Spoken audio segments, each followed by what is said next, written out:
말씀 전하겠습니다. 오늘 로마서 2장 17절부터 4장 8절까지 말씀입니다. 제목은 같이 한번 해볼까요? 시작. 진정한 할례, 진실된 믿음.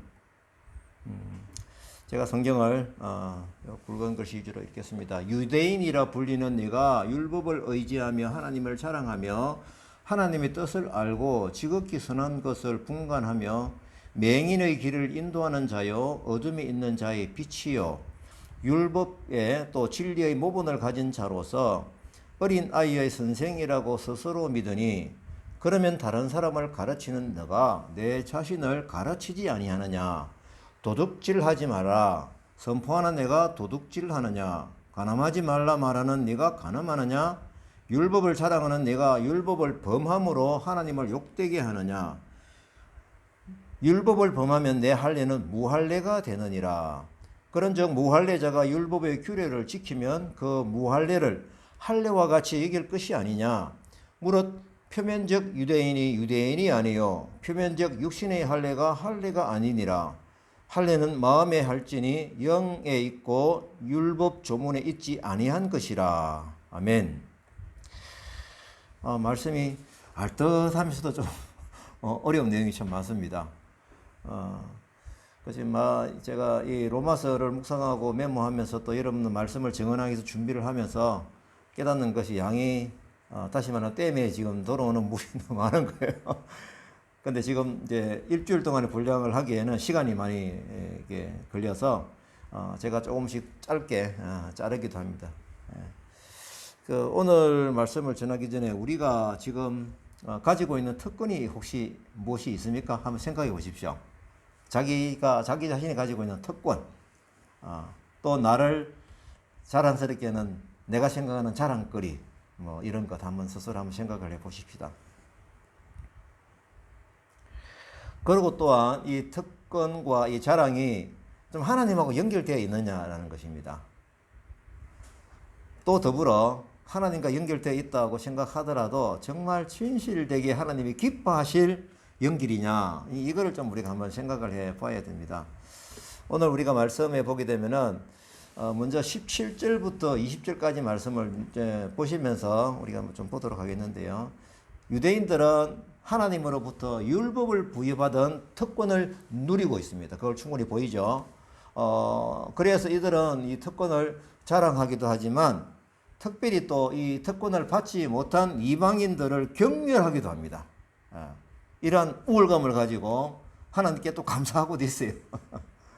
하지만 진정한 감사와 순종으로 나타나서면은 하나님께 칭찬받을 수 있을지 모르나 오늘은 그들은 하나님께 꾸지람을 듣고 있습니다. 왜인가 살펴봐야 됩니다. 그들이 특권만을 중요하게 여기고 그들이 따르는 책임감을 무시했습니다. 다시 말하면은 이것이 결국은 율법을 의지하고 하나님을 자랑한다고 내세웠으나 실상은 그 율법의 요구에 순종하지 아니하고 또한 하나님을 영화롭게 하지 못하였다라는 지적을 받고 있습니다. 다시 말하면 그들이 부여받은 특권만을 자랑스럽게 생각하는 우월감을 가지고 있었다라는 것입니다. 지금 바울은 유대인들이 율법을 받은 백성이 이 자의감이 크고 엄청한데 오히려 뭡니까? 율법을 범하고 있다라고 지적을 하고 있는데 그 내용 중에 도둑질하지 말라라는 이 험한 단어를 쓰고 계십니다. 말하자면은 설교를 하는 사람이 오히려 그 설교의 내용을 잘 지키지 않는, 오히려 제일 지키지 않는 그런 사람 인상을 받고 있습니다. 유대인들은 하나님의 뜻을 알 수 있었죠. 율법을 통해서. 그러면은 선생의 위치에 자연스럽게 올라갈 수가 있는 것입니다. 선한 것을 분별해서 잘 가르쳐야 하는데 또한 맹인의 길을 잘 인도해야 하는데 빛된 삶을 살면서 잘 가르쳐야 하는데 정작 자기 자신은 가르치지 않는다라는 겁니다. 의로운 체하고 이것이 바로 하나님이 가장 싫어하시는 외식이다라는 겁니다. 입술로는 하나님의 이름을 부르짖죠. 행동으로는 하나님께 순복하는 것처럼 보입니다. 하지만 실상은 그들의 심령은 전혀 하나님과의 진실된 관계하고 상관이 없는 삶을 살고 있다라는 겁니다. 그래서 형식적이고 외면적인 종교 지도자에 불과했다라는 것을 오늘 바울 사도가 뚜렷하게 지적을 하고 있습니다. 유대인들에게 있어서 결정적인 잘못은 뭐냐라고 하면은 이 특권을 부여받은 자들이면서 자기 만족에 빠져 있다는 사실입니다. 굉장히 기분 좋죠? 이 세상을 창조하신 하나님이 우리 민족을 선택하셨잖아. 우리를 위해서 말씀을 주셨잖아. 이런 특권 의식을 가지고 있는 것입니다. 이런 심정을 바울이 지적을 하면서 말씀을 하는데 갈라디아에서도 유사한 표현을 하고 있습니다. 갈라디아서 6장 3절 4절 말씀을 봅니다. 만일 누가 아무것도 되지 못하고 된 줄로 생각하면 스스로 속임이라. 각각 자기의 일을 살펴라. 그리하면 자랑할 것이 자기에게는 있어도 남에게는 있지 아니하리니. 결국 뭐냐면은 본절과 같이 행함이 없는 자랑을 바울 사도는 위선이라고 폭로를 하고 있습니다. 자, 이제 21절부터 24절까지는 그 잘못된 사례를 보여주는 거예요. 예. 이것만 얘기하면 잘 못 알아들 것 같으니까 사례를 보여줘요. 그 사례가 뭡니까? 오히려 도둑질하는데 앞장서고, 간음하는데 앞장서고, 우상을 섬기는데 앞장서고, 자신을 가르치는 율법을 보면서 하나님을 욕되게 하는 삶을 누가 살고 있다? 특권을 가지고 있다는 유대인들이 살고 있다라는 것입니다. 그래서 이 부분을 21절에 어떻게 지적을 하고 있습니까? 너 자신을 가르치지 왜 아니하느냐라고 지적을 하고 있는 것이죠. 하나님을 사랑한다고 말은 하면서 유대인들은 오히려 하나님의 신성을 모독하고 있는 삶을 살고 있다라는 것을 바울이 뚜렷하게 지적을 하고 있습니다.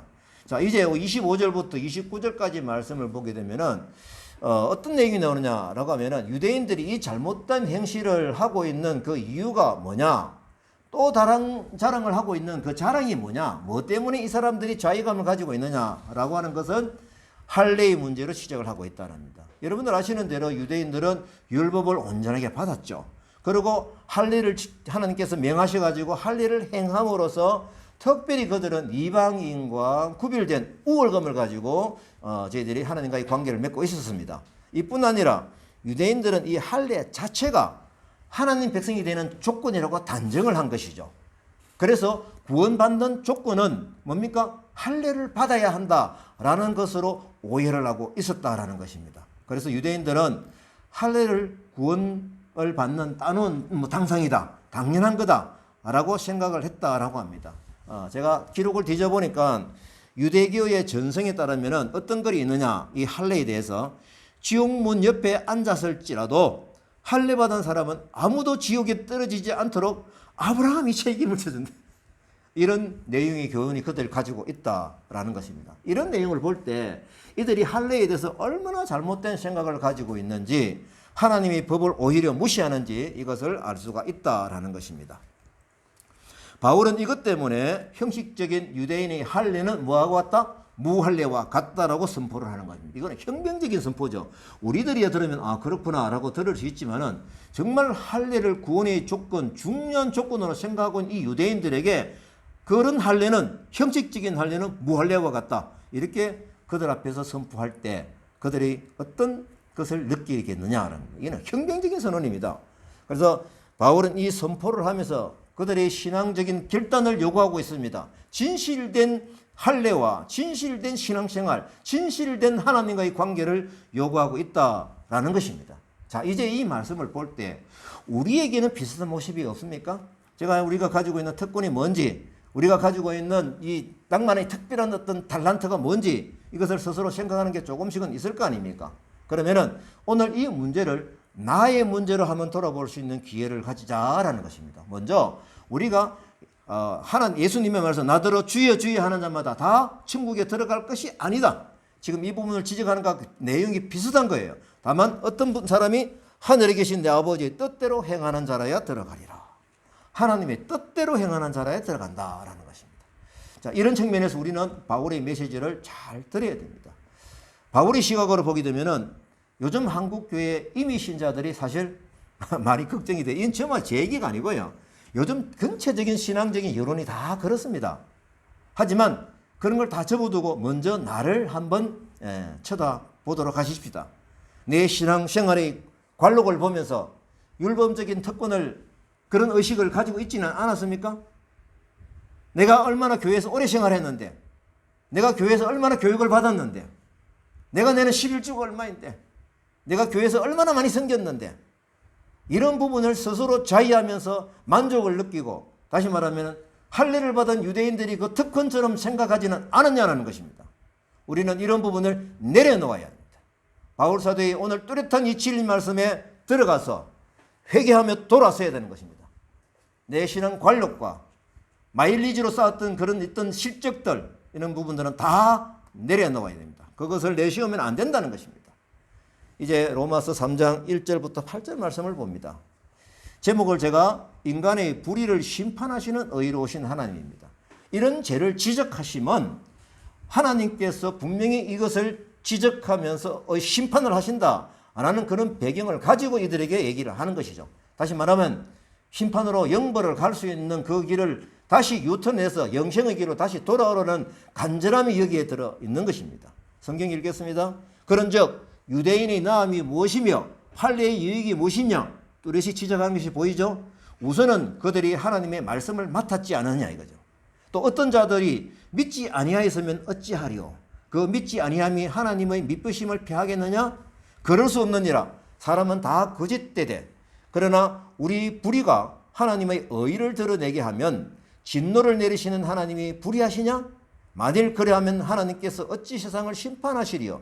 나의 거짓말로 하나님의 참되심이 더 풍성하여 그의 영광이 되었다면 선을 이루기 위하여 악을 행하자 하지 않겠느냐.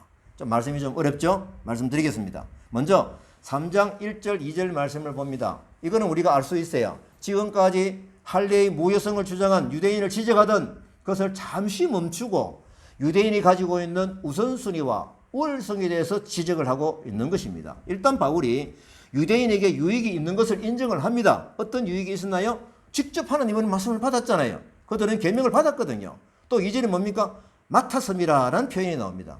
하나님 말씀을 받은 것 그 이상으로 맡았다라고 하는 것은 이 말씀을 가르치기 위해서 얼마나 우리가 그들이 노력하며 잘 전파하였냐라는 겁니다. 자녀들 교육을 이렇게 뚜렷하게 시키는 유대인의 그 교육적인 습관을 보면 알 수가 있는 것입니다. 다시 말하면은 말씀과 관련해서 사역을 하고 있었다는 얘기입니다. 그럼에도 불구하고 이들은 하나님께서 잘 알 수 있는 위치에 있음에도 불구하고 3장 3절을 봅니다.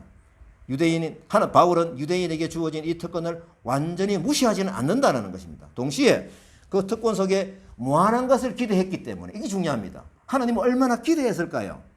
이들이 착각하는 것을 깨우쳐주기 위해서 이 말씀을 하시는 겁니다. 결코 그럴 수 없다라는 강한 부정을 유도하는 질문을 가지고 있습니다. 3절에 봅니다. 하나님의 믿으심을 피하겠느냐. 조금 어려운 말씀인데요. 설명드리겠습니다. 유대인들이 지금 하나님의 약속을 받았음에도 불구하고 진정한 의미에서 백성에서 제외된 것은 그들이 불신앙에 기인한 것입니다.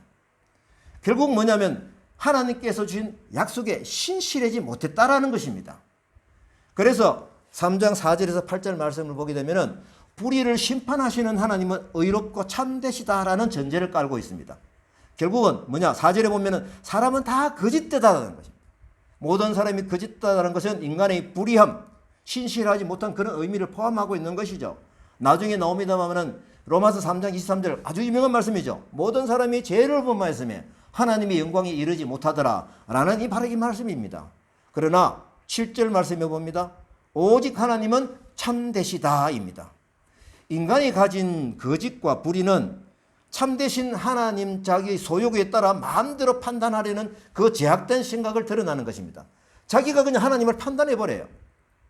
그러나 하나님은 자신의 약속을 일관성 있게 변하지 않게 지켜주시는 하나님이시는 겁니다. 이처럼 변하지 않는 참되신 하나님의 그 속성 때문에 사람의 불의와 관계없이 하나님의 신실하심은 영원히 동일하신 것입니다. 자, 주의 말씀이 영원히 의롭다라는 것입니다.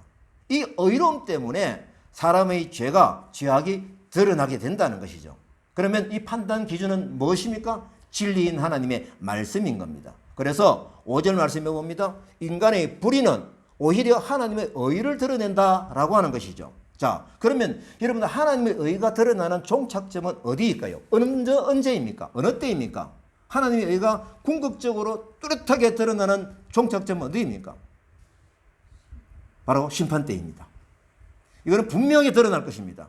하나님은 거룩하시고 의로우신 분이기 때문에 이 세상을 당연히 심판하시는 겁니다. 그리스도를 믿지 않는 자들은 법에 따라 정죄받으며 심판을 받게 될 것입니다. 이때가 하나님의 의로움이 드러나는 극치점이라는 것입니다. 여기서 우리가 말씀이 조금 어려운 것 같아도 분명히 비교되어진 것은 알 수가 있습니다. 인간은 정말 믿기가 어려운, 왜냐하면 제약된 신분에서 하나님을 바라보지 않고 하나님을 따라가지 아니하면은요, 자기 인본주의로 생활하면 다 오염되고 부패된다라는 것입니다. 그러면은 그때 하나님의 의로움은 그대로 살아있고 진실되고 변함없는 의로움은 궁극적으로 어디까지 간다? 심판 때까지 간다라는 것입니다. 자, 이제 유대인을 지적하는 것을 보고 맞아, 저 사람 참 잘못했네 라고 우리가 안이할 수 있을까요? 3장 9절에서 18절 말씀 봅니다. 우리는 과연 나은 점이 있는가입니다. 제가 굵은 글씨로 말씀을 읽겠습니다. 그러면 어떠하냐? 우리는 나으냐? 결코 아니라 유대인이나 헬라인이나 다 제 아래에 있다. 기록된 바 의인은 없나니 하나도 없으며 깨닫는 자도 없고 하나님을 찾는 자도 없고 선을 행하는 자도 없나니 하나도 없도다. 우리의 원래 모습입니다. 진실되게 찾지 않으면 이 모습으로 간다는 것입니다. 그러면 그들은 어떤 사람입니까? 그들의 목구멍은 열린 무덤이고 그 혀로는 속임을 일삼으며 그 입술에는 독사의 독이 있고 그 입에는 저주와 악독이 가득하고 그 밭은 피 흘리는데 빠른지라. 18절 봅니다. 그들의 눈앞에 하나님을 두려움이 없느니라 함과 같으니라.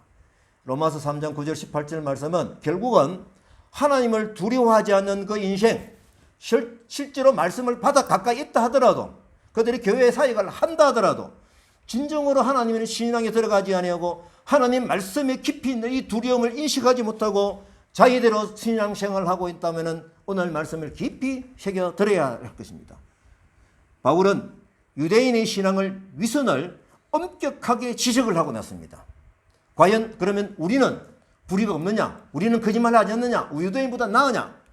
이런 의문형으로 던지는 질문을 하는 것이죠. 강조하는 겁니다. 다시 말하면 이 표현은 우리도 마찬가지로 죄인이다라고 하는 것을 강조하는 뜻인 거죠. 우리도 그렇잖아요. 율법을 배우고 자부심을 가진 유대인들, 그들처럼 우리도 말씀에 가까이 있잖아요. 교회 생활을 하잖아요. 하지만 그들이 가졌던 악한 죄의 모습 못지않게 우리의 모습은 그러하지 않는 것인가라는 겁니다. 그 나쁜 죄의 모습을 들여다볼 수 있는 기회를 삼으시기 바랍니다. 10절에서 18절 말씀에서의 그 죄가 상당히 악하고 적극적인 죄입니다. 그럼 왜 이러한 죄를 저지른 사람이 되는가? 결론부터 말씀하십니다. 뭡니까? 말씀을 깨닫지 않고 하나님을 찾지 않아서인 겁니다. 말씀이 가까이 있는데도 깨닫지 않는다는 겁니다. 그러면 인간의 본능의 힘으로 살아가겠죠. 그것이 바로 인간이 가지고 있는 죄성, 모든 사람이 죄를 범하였음에 라는 전제하에서 오염된 신앙생활을 들어간다라는 것입니다. 자, 이제 죄의 항목을 보십시다. 무익합니다. 선을 행하는 자가 없습니다. 목구멍은 열린 무덤입니다. 그 혀로는 속임을 일삼습니다. 그 입술에는 독사의 독이 있답니다. 그 입에는 저주와 악독이 가득하고 그 발은 피 흘리는데 빠른지라. 판밀과 고생이 그 길에 있고 평강의 길을 알지 못합니다. 이러한 죄를 저지르는 자의 특징은 그들 눈앞에 하나님을 두려움이 없었습니다. 율법을 가지고 있는 유대인이 이러한 죄를 저지를 수 있다면 지금 교회 안에서도 말씀을 가까이 붙들고 그래도 신앙생활하고 예배 참석하고 하더라도 하나님을 진실되게 깊이 있게 찾지 아니하면 이 모든 악함에서 자유롭지 않은 인생이 된다라는 것입니다. 만약에 교회 안에서 악한 노력을 뿌리면서도 마음의 영적 갈등이 없다면, 지속적인 죄의 자리에 있으면서 벗어나려는 몸부림이 없다면, 성경에서 지적하는 당을 지어서 힘을 만들어서 과시하고 여론을 주도해 가고 있다면 이들은 오늘 지적하는 바울 사도의 지적이 바로 이 죄의 항목에 들어가는 것입니다. 그래서 그들은 교회 다니고 있으니까 교회 출석하지 것을 당연히 천국에 간다고 믿고 있고, 성결한 삶하고는 상관없는 삶을 살면서도 자기는 천국 간다는 따놓은 당상으로 생각하고 있는 이들을 생각하는 사람은 바로 유대인이 시적하고 있는 이 시적에 똑같은 성격에 들어간다는 것입니다. 그 모습은 교회 멤버인데, 유대인인데 하나님을 두려워하지 않고 하나님을 찾지 않고, 만약 교회 공동체가 오랫동안 사분오열이 되어서 서로를 견제하고 서로를 화합하지 않고 당의 힘으로 무시하고 살아가고 있다면 예수님이 십자가를 지시기 직전에 하신 말씀을 새겨들어야 됩니다. 뭡니까? 하나님과 하나 되게 하신 것처럼 저희들도 하나 되게 해달라는 이런 기도, 이런 기도를 할 때 우리 그 기도 안에 들어가야 되지 않겠습니까? 공동체가 4분 5일이 되어 있다면 전체 성도가 예수님의 기도 앞에 우리가 무릎을 꿇어야 하는 것입니다. 회개하는 마음을 가지고 주님 말씀을 묵상할 수 있는 기회가 되기를 바랍니다. 요한복음 17장 21절 말씀 우리 다 같이 한번 읽어봅니다. 시작. 아버지여, 아버지께서 내 안에 내가 아버지 안에 있는 것 같이 그들도 다 하나가 되어 우리 안에 있게 하사 세상으로 아버지께서 나를 보내신 것을 믿게 하옵소서. 예수님께서 십자가 지시기 바로 직전에 이 기도를 하신 것을 깨달아야 됩니다. 얼마나 중요한 기도 내용이길래 곧 십자가를 지시는데 이 기도를 하신 거예요. 그래서 하나 되게 해달라는 거. 예수님이 십자가의 피의 그 가치가 하나님과 우리가 하나가 되고 나와 이웃이 하나 되고 교회 안의 공동체가 하나가 되는 것. 누구 때문에? 성령님 안에서 하나가 된다는 것입니다. 예수님께서 피를 흘리시고 죽으신 가장 큰 이유는 한마디로 하나님과 화목되게 하신 것입니다. 그래서 교회 안에서 오랫동안 분쟁으로 서로 싸우고 있다면 믿음의 뿌리가 없다고 보아야 됩니다. 바울 사도가 이것을 지적하는 것입니다. 자, 이제 로마서 3장 19절에서 31절 말씀입니다. 그래서 예수님의 피는 뭡니까? 화목제물인 것입니다. 우리가 알거니와 무릇 율법이 말하는 바는 율법 아래에 있는 자들에게 말하는 것이니 하나님의 심판 아래에 있게 하려 함이라. 율법의 행위로 그의 앞에 의롭다 하심을 얻을 육체가 없나니 율법으로는 죄를 깨달음이니라. 이제는 율법에 의해 하나님의 한 의가 나타났으니 곧 예수 그리스도를 믿음이라.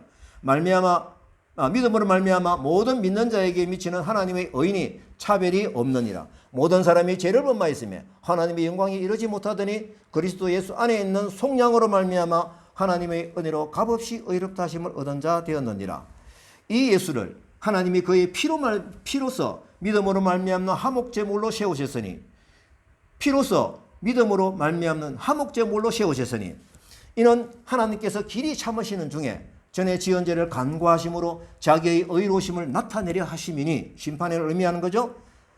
예수 믿는 자를 의롭다 하려 하심이라. 무슨 부부로냐? 행위로냐? 아니라 오직 믿음의 부부로니라. 그러므로 사람이 의롭다 하심을 얻은 것은 율법의 행위에 있지 않고 믿음으로 되는 줄 우리가 인정하노라. 하나님은 다만 유대인의 하나님이시냐? 이방인의 하나님도 되시느니라. 할례자도 믿음으로 무할례자도 믿음으로 말미암아 의롭다 하실 하나님은 한 분이시니라. 그런즉 우리가 믿음으로 말미암아 율법을 파기하느냐? 그럴 수 없느니라. 도리어 율법을 굳게 세우느니라. 19절부터 29절 말씀을 보십니다. 율법 안에 있는 사람은 하나님의 통치 영역하에 있는 사람이죠. 맞죠? 이 통치는 결국은 어디까지 연결됩니까? 하나님의 심판을 포함하시는 겁니다. 그러면 그 어느 누구도 이 심판에서 제외될 수가 없는 것입니다. 하나님은 그래서 온 세상을 통치하신다라고 말씀을 하시는 겁니다. 모든 사람이 율법의 세력권 아래에 있으면 어떠한 사람도 율법을 반듯하게 지킬 수는 없습니다. 하지만 그러면 뭡니까? 우리가 이거 심판을 받아야 되나요? 아닙니다. 믿음으로 의롭다함을 얻는 진리를 잘 알아야 된다라는 것이죠. 그러면은 인간은 자체의 힘으로는 어떤 것으로도 의롭다함을 받을 수가 없다라는 것입니다. 이걸 우리가 인정을 해야 됩니다. 오직 그리스도를 믿음으로써 의롭다함을 얻는다는 사실을 오늘 말씀에서 가르쳐 주고 있는 것입니다. 율법을 행함으로 구원을 받을 수 있는 인간은 아무도 없습니다. 그 누구도 결코 율법을 온전히 지킬 수 없기 때문입니다. 그러면 제대로 지킬 수 없는 율법을 왜 주셨나요? 인간을 하여금 죄를 깨닫게 하기 위해 하신 것입니다. 하나님이 이건 싫어하신다라는 것을 알려주시는 것이죠. 그래서 인간은 자신의 죄임을 깊이 깨닫게 되는 것입니다. 뭘 범으로써요? 율법을 범으로써요. 그러면은 이것이 바로 뭐냐면은 믿음 생활이 가장 중요한 출발점인 것입니다. 우리는 지옥으로 갈 수밖에 없는 죄의 굴레에 빠져있는 헤어날 수 없는 그 사망의 자리에 있는 그 위치를 시작점으로 가지고 있어야 하나님 그리스도께서 주셨던 그 의의 피의 가치가 우리들에게 얼마나 감사로 크게 찬양으로 올려지겠냐라는 것입니다. 이 깨달음이 있어야 진정한 회개가 시작이 되고 그래야 예수 그리스도의 피가 역사를 함으로써 어려운 의인의 옷을 우리들에게 입혀 주시는 것이죠. 그래서 하나님의 이 의의 옷을 입기 위해서는 이미 율법과 선지자의 글에서 예언으로 주신 예수 그리스도를 이 땅에 보내신 하나님의 사랑과 은혜를 깨달아야 됩니다. 그래서 이 예수를 우리가 믿음으로써 의를 회복하는 길을 열어주신 겁니다. 23절, 24절 봅니다. 모든 사람이 죄를 범하였다 하시면 또 그래서 하나님의 영광이 이르지 못한다 하시면은 절망적인 걸까요? 우리의 출발점이라는 것입니다. 반드시 예수 그리스도를 통해서 하나님의 의로 옷을 입어야 구원을 받는다라고 강조하시는 것이죠. 그래서 이것이 그리스도 예수 안에는 구속이고 이 구속은 하나님의 전적인 은혜이며 값없이 받는 하나님의 주시는 선물이다라는 것입니다. 25절에서 27절 말씀입니다. 하나님은 우리 인생을 구원하시기 위해서 독생자 예수님을 이 땅에 보내셨는데 예수님은 죽기까지 순종하셔가지고 우리와 하나님 사이를 화목제물이 되셨다라는 겁니다. 이 화목이 바로 속죄로 가는 회개로 가는 바로 디딤돌인 것입니다. 하나님께서는 그래도 결국 계속 참아주십니다. 예, 왜요? 다시 돌아오기를 기다리면서요. 바울은 이것이 예수 그리스도의 제수적 피 흘림에 동참하는 자들에게 주어지는 선물이다라는 것입니다. 그러므로 인간은 자랑할 것은 하나도 없는 존재이다라는 전제를 깔고 있습니다. 28절에서 31절 말씀을 봅니다. 자, 사람이 의롭다함을 받는 이유가 뭐냐? 행위가 아니라고 그랬죠. 오직 믿음으로임을 다시 강조하면서 결론을 맺습니다. 모든 열방이 유대인과 똑같이 구원을 받는다는 것을 확인하셔야 됩니다. 그리고 율법 바탕 위에서 죄를 깨닫게 하시는 율법을 굳게 세워야 함을 우리는 깨달아야 됩니다. 나의 죄를 깨닫는 양만큼 은혜의 양이 커지기 때문에 그렇습니다. 남의 죄를 지적하는 양만큼 은혜는 소멸됩니다. 나의 죄 때문에 회개기도로 엎드리고 상대방의 죄가 보이면은 예수님처럼 모세처럼 중보기도로 엎드리십시다. 자, 이제 로마서 4장 1절에서 8절 말씀을 봅니다. 이게 로마서가 진행되는 게 유심히 보지 않으면은 한쪽으로만 생각하면은 잘못된 판단을 할 수가 있습니다. 이게 전적으로 흐름을 한 선으로 뚜렷하게 보셔야 됩니다. 그래서 4장 1절부터 8절 말씀은 믿음은 행위를 포함한다. 예. 이게 중요하거든. 이걸까지 들어야 돼. 앞에서 하게 되면은 그냥 행위가 아니잖아. 라고만 하는데 이 믿음의 폭이 어디까지냐? 그걸 유심히 보셔야 됩니다. 참 이게 약간 어려운 건데요. 어려운 건데 제가 이 부분을 오늘 보여서 저는 개인적으로 할렐루야 했습니다. 보십니다. 육신으로 우리 조상인 아브라함이 무엇을 얻었다 하리요? 아브라함이 행위로서 의롭다 하심을 받았으면 자랑할 것이 있으려니와 아브라함이 하나님을 믿음에 그것이 그에게 의로 여겨진 바 되었느니라. 일을 아니할지라도 의롭다 하시는 일을 믿는 자에게는 그의 믿음을 의로 여기시나니 하나님께 의로 여기심을 받는 사람의 복에 대하여 다윗이 말한 바 불법이 사함을 받고 죄가 가려짐을 받는 사람들은 복이 있고 주께서 그 죄를 인정하지 아니할 사람은 복이 있도다 함과 같으니라. 내용이 좀 어렵습니다. 제가 약간은 깨달아지는데 그래도 좀 중요한 말씀이니까 제가 주석을 좀 참고를 하면서 정리를 하면서 깨달았습니다. 뭐 이렇게 중요한 내용이니까 좀 역설적인 내용도 좀 있고요. 유심히 좀 들으셔야 될 내용입니다. 로마서 3장 19절 31절에서는 핵심적인 내용이 뭐냐라고 하면요. 바울은 율법의 행위로서가 아니다는 거죠. 구원은 믿음에 의해서 의롭게 된다는 사실을 뚜렷하게 설명하고 있는 거 보이시죠? 자, 이 본절부터는요. 이신칭의 믿음으로 구원을 얻는다, 의롭다고 인정받는다라는 이 부분을 구체적인 사례를 누구를 들었습니까? 아브라함을 예로 들었죠. 이 잘 보셔야 됩니다. 자, 1절 2절 봅니다. 여기서 우리 조상에서의 우리는 누굽니까? 우리의 조상이라고 그러는데 우리는 누굽니까? 표면적으로는 유대인인데요. 실제로 보면은 하나님께서 창세기 12장 3절에서 보게 되면요. 모든 세계 민족이 아브라함을 통해서 복을 받으리라고 선포를 하셨습니다. 표면적으로는 유대인인데 결국은 이건 열방을 향한 하나님의 선교의 포지션이 선포가 된 것입니다. 그러니까 아브라함을 부르셨으니 유대인뿐만이 아니고 모든 이방인도 포함된 포괄적인 여기서 우리에 들어가야 되는 것입니다. 세계 모든 민족을 향한 선포입니다. 그래서 바울이 아브라함의 예를 들어서 설명한 것은 유대주의자들이 아브라함의 의로움을 인정하고 있기 때문에 그렇습니다. 유대교 랍비 문헌에 보면 이런 게 있다네요. 아브라함은 3살부터 하나님을 섬기기 시작했으며 할례와 율법을 예비적으로 수행함으로써 의롭다함을 받았다라고 기록을 합니다. 아브라함을 얼마나 인정했으면, 그죠? 예를 들어 북한에 같으면 김일성이나 김정은이 인정하듯이 그렇게 인정하고 있어요. 그러니까 그 인정하는 근거에서 이 말씀을 하는 거죠. 자, 살펴보십시다. 아브라함의 시대 때 하나님께서 율법을 주신 때입니까? 아직 주시기 전입니까? 주시기 전이죠. 예, 모세 때 율법을 구체적으로 주셨으니까요. 자, 바울은 이 율법의 원리, 다시 말하면 행함의 원리를 아브라함 시대에 적용을 하고 있는 것이죠.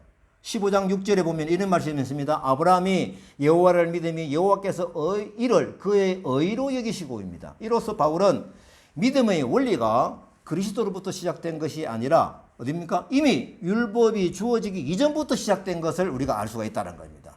여기에 뭐냐면은 행함의 원리가 단순히 모세에 의해서 주어진 율법에만 국한된 것이 아님을 암시해주고 있다는 것입니다. 3절 말씀을 봅니다.